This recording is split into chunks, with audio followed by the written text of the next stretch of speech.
The Saints get win number 10 against the Jets, but it was ugly, except for number 13, that is. We'll analyze the win and discuss the NFC playoff picture. Plus, signing day in February is taking a back seat to the new early signing period, which starts this week. We'll break down what it means for some local prep stars, and we'll show you what it's like to spend a Saints game day with Team Gleason.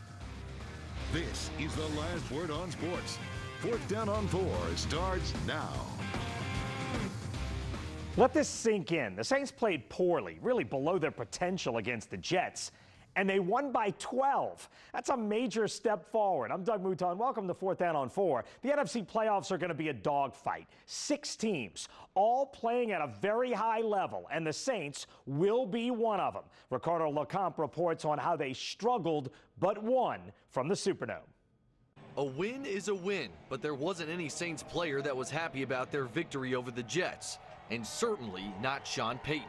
We're going to put the film on, and we'll be disappointed.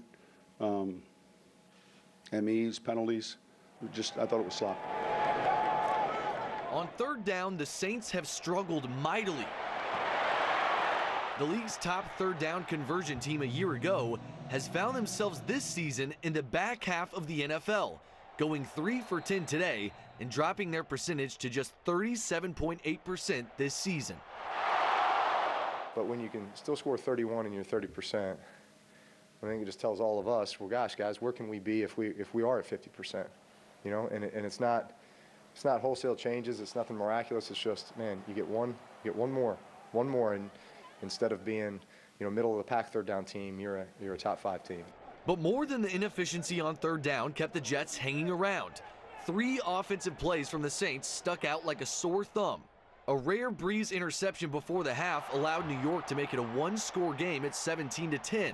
And in the 3rd quarter, after a much-needed Craig Robertson interception, up 17-13, the Saints were driving, but on back-to-back possessions, first inside the Jets' 10, and next inside the Jets' 20. Brandon Coleman coughed it up. Obviously took points off the board on 2 of those where, man, we're driving, we're in the red zone and got a lot of momentum, and then so that part of it disappointing because you feel like there was opportunities there. But eventually, star power won out. When the Jets defense keyed on Ingram and Kamara, Mike Thomas bailed out an offense in need of life and put together a 4-catch series capped off with a trip to the end zone to give the Saints a 24-13 lead. And while Cam Jordan didn't notch a sack of Jets quarterback Bryce Petty, he hounded him all afternoon and ended with 4 pass deflections, the best coming after a Jets touchdown on a pass for a 2-point conversion attempt from Bryce Petty that would have brought the Jets within a field goal with 1:51 remaining. Instead, the Saints held a 5-point advantage, 24-19. He's as good as he gets, as good as I've ever seen. Probably next to, this is probably some high praise, probably next to Julius Peppers, as far as just me watching, pure defensive ends. And eventually, Ingram couldn't be held down any longer.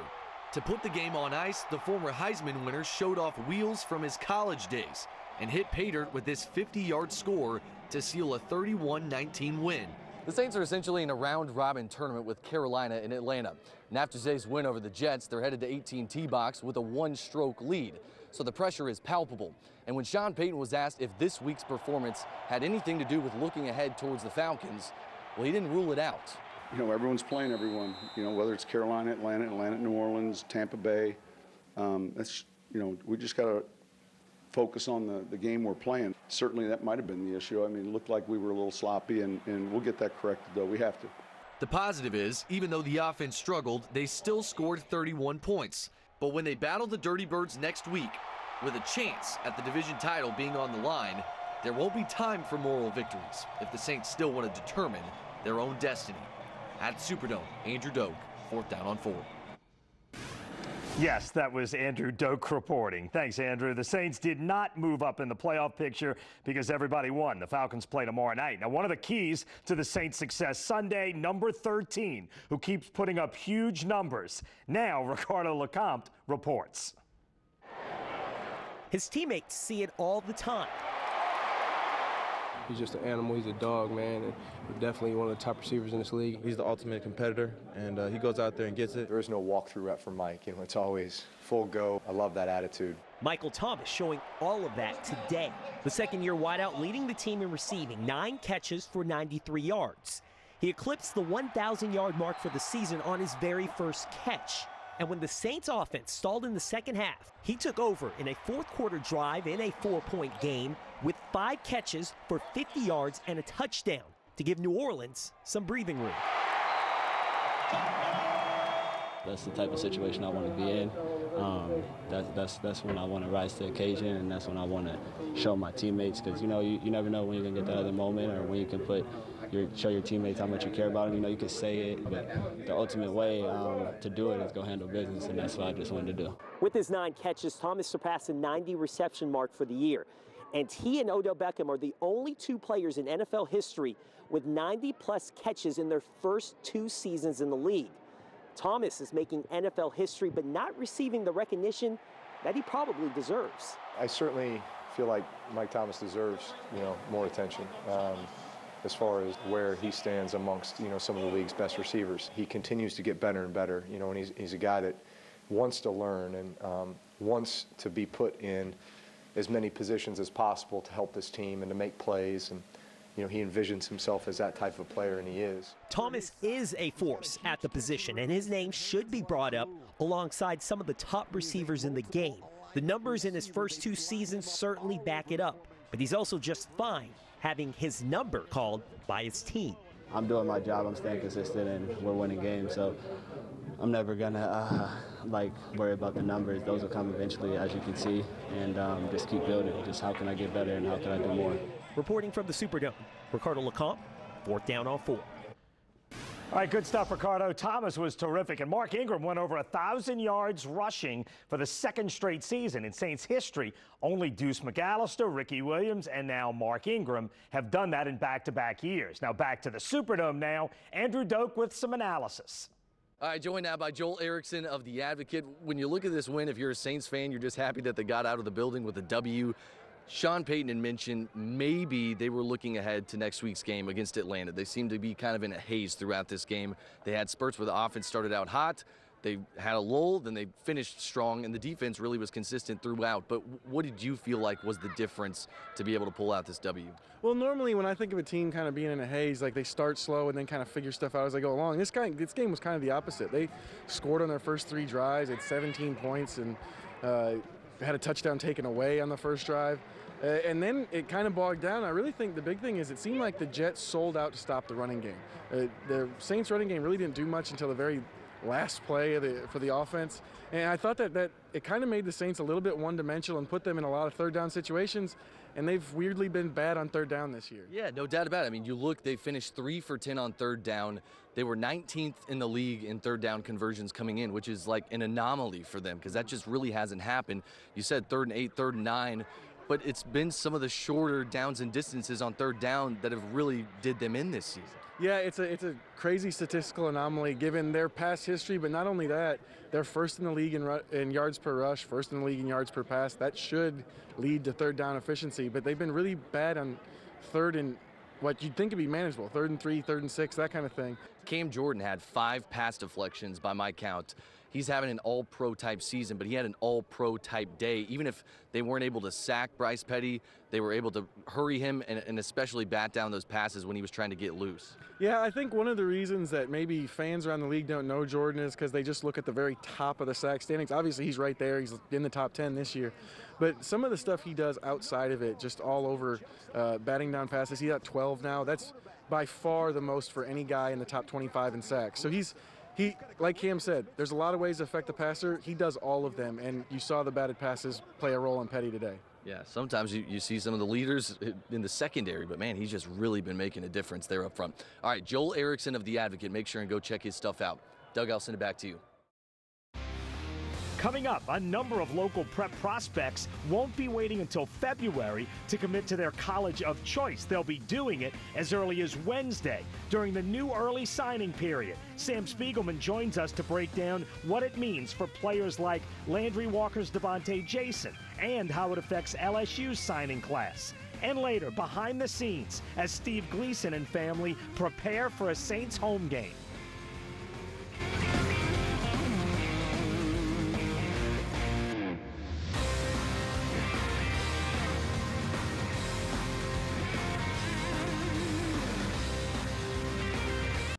College football recruiting is changing in a big way, and that change comes this week. An early signing period begins Wednesday, and at Landry Walker, several big-time recruits will announce where they're headed, beginning with wideout Devontae Jason. Jason was committed to Kansas. He decommitted. He is now a primary LSU target, and a Tigers baseball cap will be on his table. It's either LSU, Mississippi State, or Kansas. Rivals.com says Jason is the 6th best wide receiver in America, the 2nd best player in Louisiana. His teammate, Corian Harris, who played quarterback this season, is committed to playing cornerback for Kansas, but Mississippi State is still definitely in the hunt.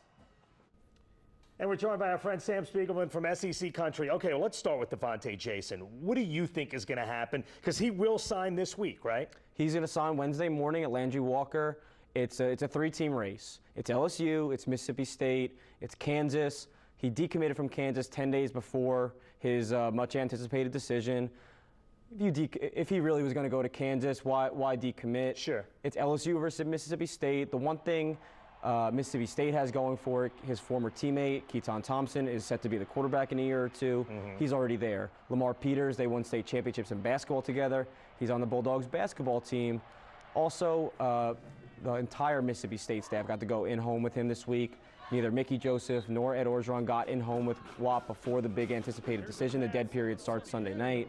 It's just a little momentum for Mississippi State after all those coaching changes. It'll be interesting. Wap, of course, is Devontae Jason's nickname. All right, and then the other big guy, the other wide receiver from Parkway in Shreveport, same high school as Brandon Harris, is Terrace Marshall, who many people think is the best player in Louisiana, and many people think LSU's got a great shot to get him this week, right? You can count me in for both of that. He is absolutely amazing when he's on the field, 6'2", 200 pounds.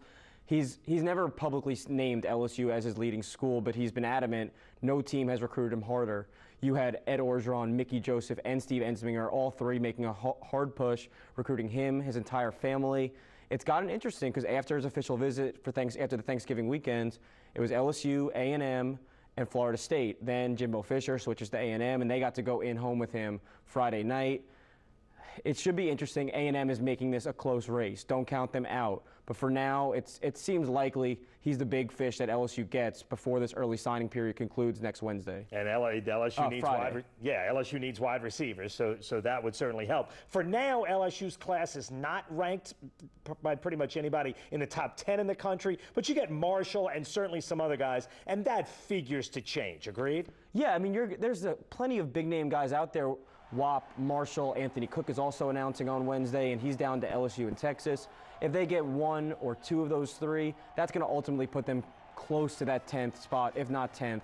And really, 2018 is not a very deep and talented group in Louisiana. You know Coach O wants mainly in-state guys. They're recruiting for need in 2018, and then looking forward to 2019 as a very talented class.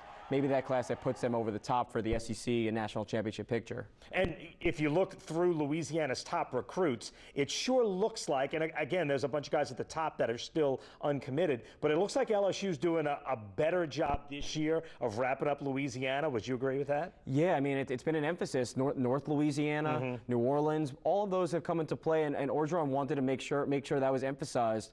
They're not going to get every guy in the top 25, top 30 every year. That's impossible. If anyone could do that, hats off to him. But sure. Coach O has prioritized them. He's in the mix, or at least he's in the final 2 or 3 with all those guys. So it seems that just in a year's time, they've really greatly improved in all different aspects of recruiting the entire state and that 500-mile radius of Baton Rouge. Yeah, it certainly seems. Sam Spiegelman, terrific job as always. It's going to be a fun week as we have an early signing period for the first time. We're back with more 4th Down on 4 in a minute. Coming up, Saints game days at the Dome are always special events for the Gleason family. We'll show you how Steve Gleason is still inspiring New Orleans. That story when we come back.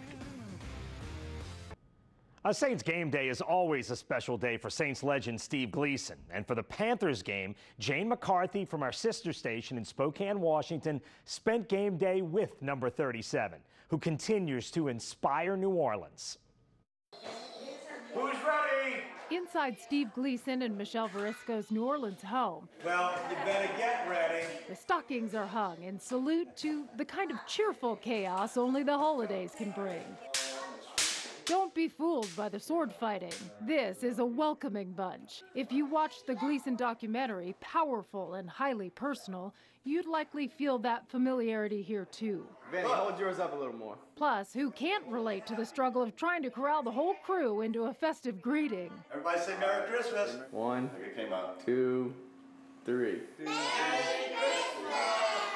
But this isn't just Christmas card day, it's game day too. Game days are mostly about having fun and creating memories with Rivers and Michelle. Michelle and Steve married in 2008.